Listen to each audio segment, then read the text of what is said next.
देवर्षि नारद जी ने उपाय बताया, जो भी कर्म करते हो पवित्र कर्म करो, भगवान को समर्पित करो। संत महापुरुषों की सेवा करना गृहस्थ का परम धर्म है।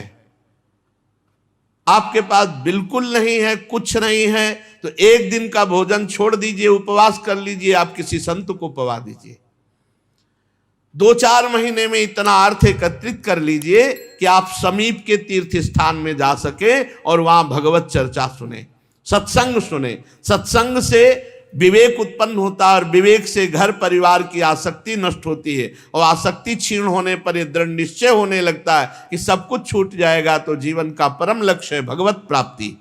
बुद्धिमान पुरुष को आवश्यकता के अनुसार ही घर और शरीर और परिवार का सेवन करना चाहिए। बाहर से खूब प्रेम वाला व्यवहार करे, वो अंदर से भगवान का नाम जप करे, भगवान से प्रेम करे, सोचता रहे कि पता नहीं किस समय पुत्र चला जाएगा या पत्नी चली जाएगी, क्योंकि ये सब नियत समय के लिए इस मृत्यु लोक में आए हुए हैं। अंदर से भगवान का नाम जप करे और बाहर से सबसे व्यवहार ऐसा करे जैसे बहुत प्रेमी आदमी है, और अंदर से किसी से प्रेम ना करे, अंदर से एकमात्र भगवान से प्रेम करे। बाहर साधारण पुरुष जैसा व्यवहार रखे और अंदर से असाधारण भक्ति का भाव रखे।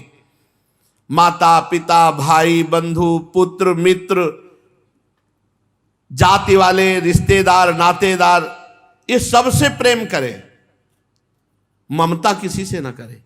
प्रेम भगवत स्वरूप में, सब में भगवान है, इस भाव से प्रेम करे, ममता किसी से न करे। भीतर ममता न रहने दे, ममता का अनुमोदन न करे। बुद्धिमान पुरुष वर्षा आदि के द्वारा होने वाले अन्न आदि से, पृथ्वी से उत्पन्न होने वाले स्वर्ण आदि से, अकस्मात प्राप्त होने वाले द्रव्य आदि से, और सब प्रकार से जो धन वस्तुएं हैं, ये माने कि मेरे भगवान ने मुझे सेवा के लिए दिया है। परिवार की सेवा, संत सेवा, तीर्थ यात्रा, सत्संग श्रवण, प्रारब्ध के अनुसार जो तुम्हें मिला उसी में राजी रहो।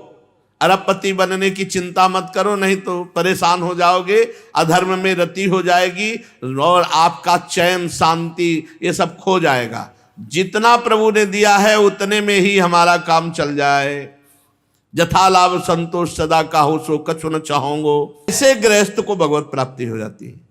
कैसे गृहस्थ को जितना दिया है उतने में संतुष्ट है, जो कर्म करता है भगवान को अर्पित करता है, नाम जप करते हुए माता पिता परिवार की सेवा करता है और कुछ अर्थ एकत्रित करता रहता है। 2-4 महीने में तीर्थ यात्रा, धाम यात्रा, सत्संग आदि श्रवण करके भगवान के नाम में जीवन को समर्पित कर दिया, वो भगवत प्राप्त हो जाता। मनुष्य को विचार करना चाहिए कि उसका अधिकार केवल उतना ही जितना खाता है, जितने पे सो रहा है उतने पे।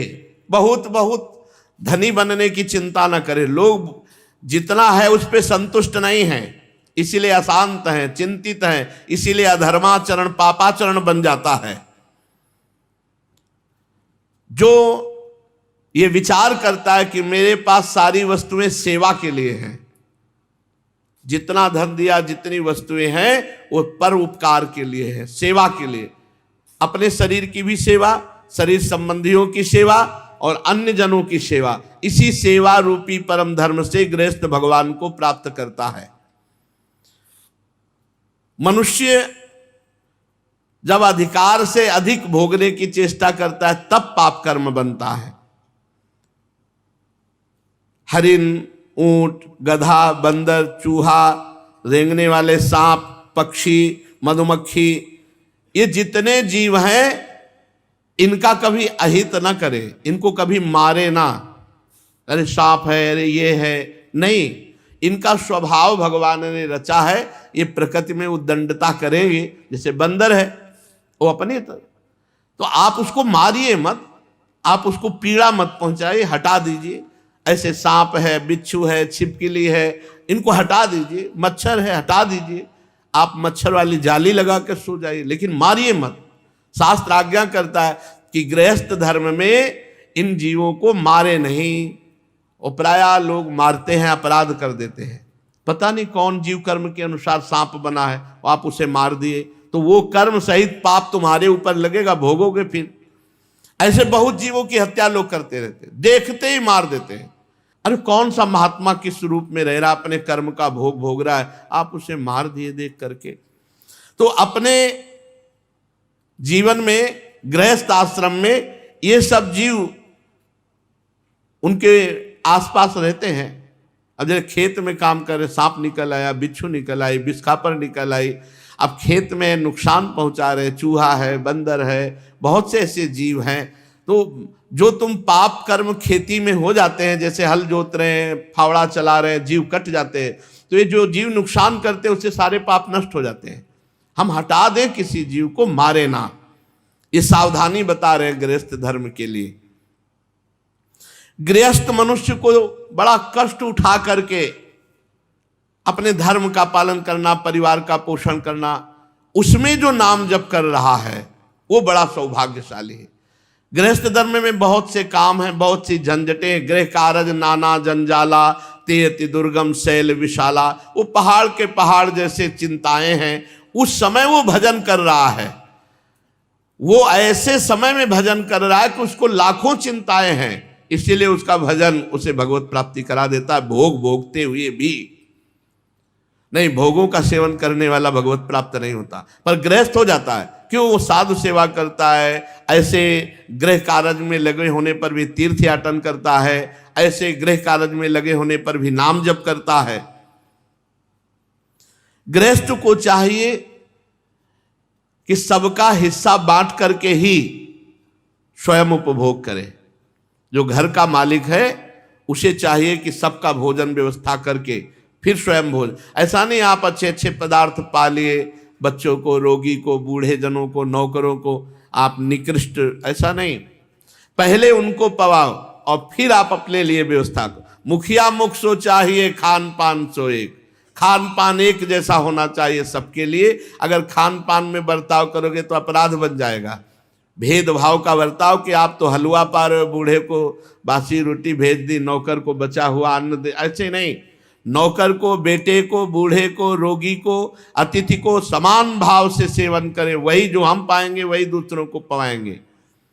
देखो संतों को पवा रहे थे हरिराम व्यास जी, उनकी पत्नी परोस रही थी, उनके सामने दूध में मलाई गिर गई तो उनको बहुत दुख हुआ कि तुम्हारा शरीर ये पति है इसलिए तुमने इसमें मलाई, यद्यपि वो स्वाभाविक गिरा, उन्होंने त्याग दिया, जाओ आज से सेवा में प्रवेश नहीं तुम्हारा। फिर उन्होंने संतों से जब प्रार्थना की तो कहा सारे आभूषण बेचकर संतों को भोग पवाओ, तब फिर तुम्हारा प्रायश्चित मानेंगे।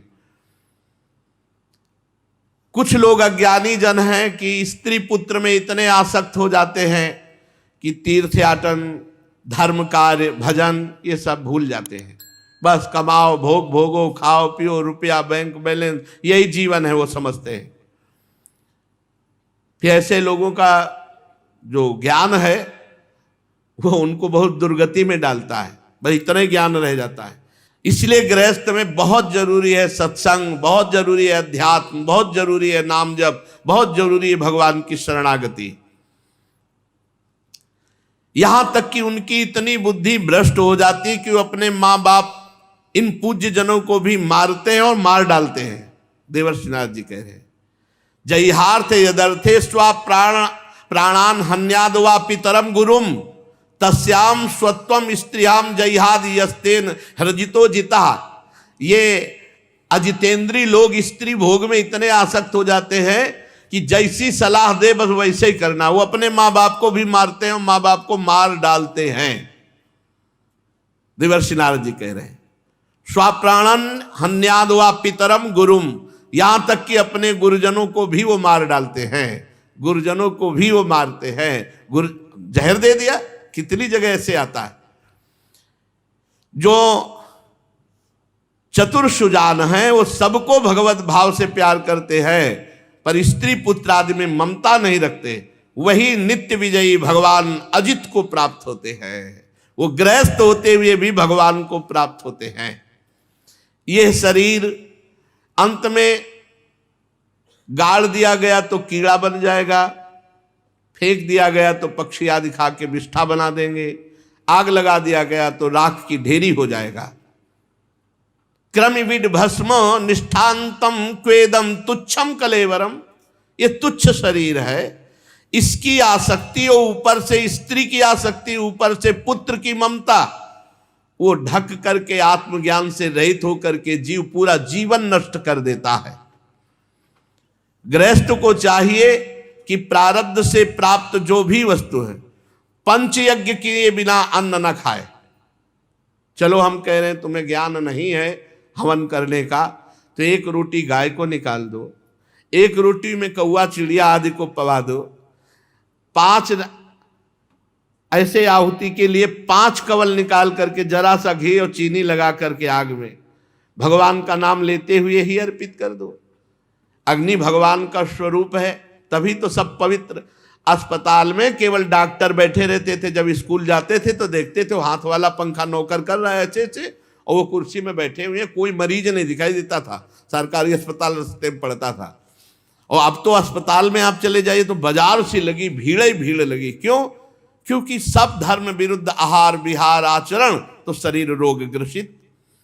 पंच यज्ञ किए बिना जो पाता है वो पाप पाता है। अन्न, गीता जी में भी भगवान ने कहा जो मेरे को अर्पित नहीं करता वो पाप पाता है।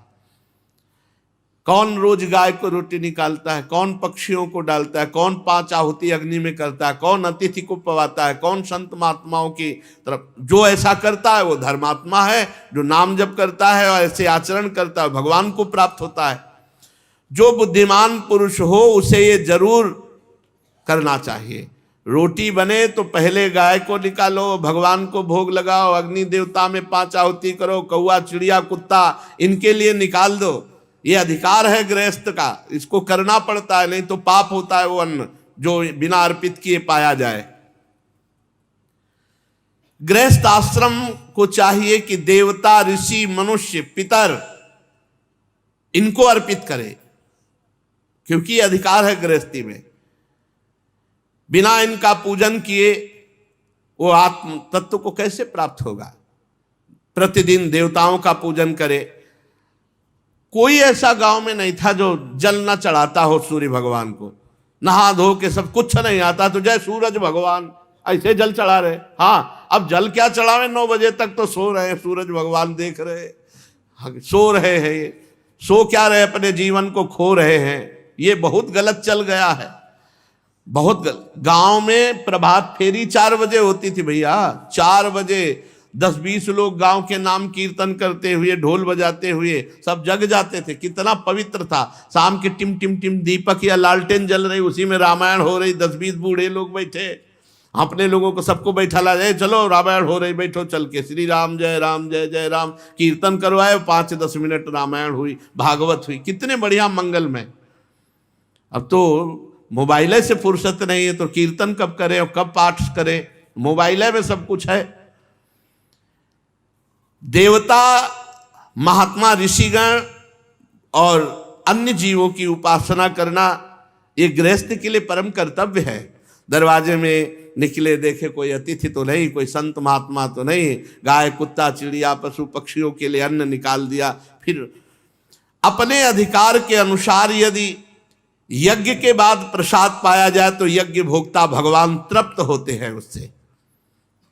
घर में तो पहली रोटी तो गाय के लिए ही बनती ही थी।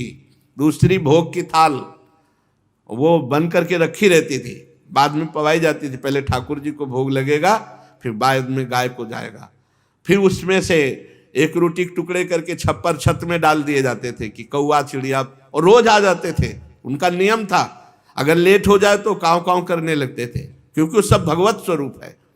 युधिष्ठिर वैसे तो समस्त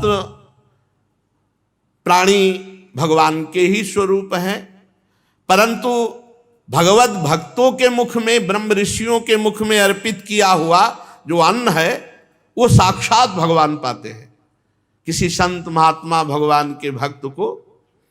पर अब तो बहुत विचित्र है, संत महात्मा मिलना बहुत कठिन है।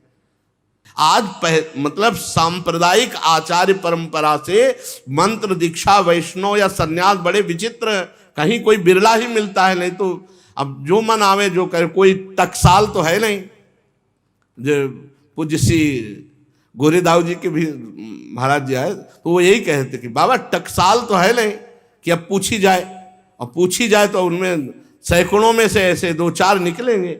जैसे काशी में था तो टकसाल पूछी जाती थी, तुम्हारा योग क्या है, योग पट क्या है, तुम्हारा प्रेम पट क्या है। अब योग पट प्रेम पट सच्चा साधु तो सिखाया जाता है, गुरु परंपरा से दिया। संन्यास में तुम्हारा आश्रम कौन सा है, तो असली है तो उसमें सरस्वती नंद तीर्थ आश्रम ये 4 सन्यासियों के हैं। तो आपका मठ कौन सा है, तो जैसे अपने लोगों का था शारदा मठ, तो आपका गुरु परंपरा का इष्ट देव कौन है, आपकी देवी कौन है, पूरा जहां पूछा पूरा हिसाब। तो किसी के आगे भी संत है, लड़का बच्चा नाती पनाती सब पूरे हैं और संत। हम मानते हैं कि भगवत भक्ति कोई भी कर सकता है, साधुता के लक्षण कोई भी धारण कर सकता है, लेकिन वैराग्य निवृत्ति मार्ग पर छाप नहीं लिख सकते आप, उसके लिए एक मर्यादा है। अब तो कुछ भी नहीं, पैजामा कुर्ता और बहुत बड़ा संत, उसके आगे भी लिखा हुआ संत, और पैजामा कुर्ता है, लड़का बच्चा है, मेहरिया लड़का बच्चा है, सब व्यवस्था है। बड़ी विचित्र भगवान की कलयुग की गति है, कोई भी लिख सकता है। तो ये जो भगवान के प्रेम, हम इसीलिए इसमें बोलना पड़ा कि कह रहे कि यद्यपि भगवान सब में विराजमान, पर जब संतों को पवाओ तो सीधे भगवान पाते हैं। बहुत बहुत विचित्र, बहुत एक तो बहुत तरह की ऐसी मिलावटी हो गई है जिससे ये पता चलना मुश्किल कि कौन वैष्णव है, कौन बनावटी है, कौन सत्य सज्जन। भगवान से प्रार्थना करे कि मुझे संतों की सेवा करने का अवसर दे, तो वो संत से मिला देंगे, क्योंकि भगवान ही संत को, भगवान ने स्वयं कहा सातों सब मोहिमय जग देखा और मोते अधिक संत कर लेखा। जैसे इसमें लिखा है सब में भगवान है, पर संतों में विशेष। भगवान को पवाना है तो संतों को पवाओ। ऐसे भगवान सबरी जी के सामने 7वीं भक्ति कह रहे सातों सब मोहिमय जग देखा और मोते अधिक संत कर लेखा, मेरे से भी अधिक। तो जैसी संतों को, वैष्णव जनों को, ब्रह्म ऋषियों को पवाने में से भगवान को तृप्ति होती है, वैसी अग्नि में स्वाहा करने से नहीं होती। जब गृहस्थी में श्राद्ध का समय आवे तो जो अपने अनन्य धर्म में है, श्यामा श्याम में, उनको कोई जरूरत नहीं। जो इस अनन्य धर्म में दीक्षित नहीं, उनको श्राद्ध जरूर करना चाहिए अपने पितरों का, जिससे पितरों की तृप्ति होती है, ऐसा शास्त्र आज्ञा करता है।